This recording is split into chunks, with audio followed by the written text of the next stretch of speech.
शिकणार आहोत 10वा धडा आप्पांचे पत्र. लेखक आहेत अरविंद जगताप.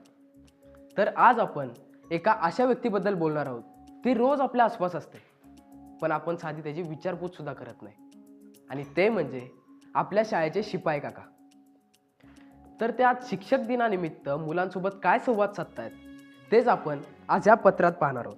तर चला बघूयात.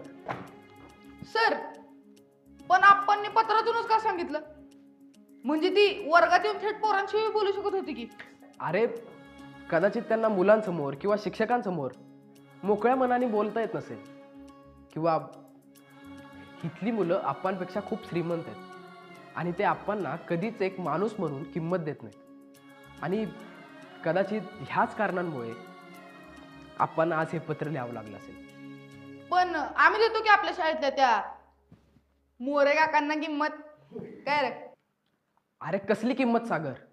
अरे पुढे गेले की एकेरी नावाने आवाज देता तुम्ही त्यांना, त्यांची टिंगलटावाळी करता. आणि या असल्या कारणांमुळे आज आप्पांनी हे पत्र लिहिलंय. तर चला आता पत्रात नक्की काय लिहिलंय हे आज आपण पाहूयात. तर प्रिय विद्यार्थी मित्रांनो, तुमच्याशी खूप वर्षापासून बोलायचं होतं. घाबरू नका, मी कोणी उपदेश करणारा माणूस नाही. म्हणजे बघा, आप्पांनी अगोदरच सांगितलंय की मी काय उपदेश नाही करणार, कारण त्यांना माहिती आहे की सर्व मुलं उपदेशाला घाबरत असतात. तर आता पुढे बघा, शाळेत तुम्ही एवढे घाईत असता की कधी बोलायची संधीच मिळत नाही. बरं, समजलं का की आप्पांनी हे पत्र का लिहिलंय ते? म्हणजे बघ, कसलं भारी शिकवते ना अभिजित. हो तर खरोखर काम बेसर वाटतंय. माझ्या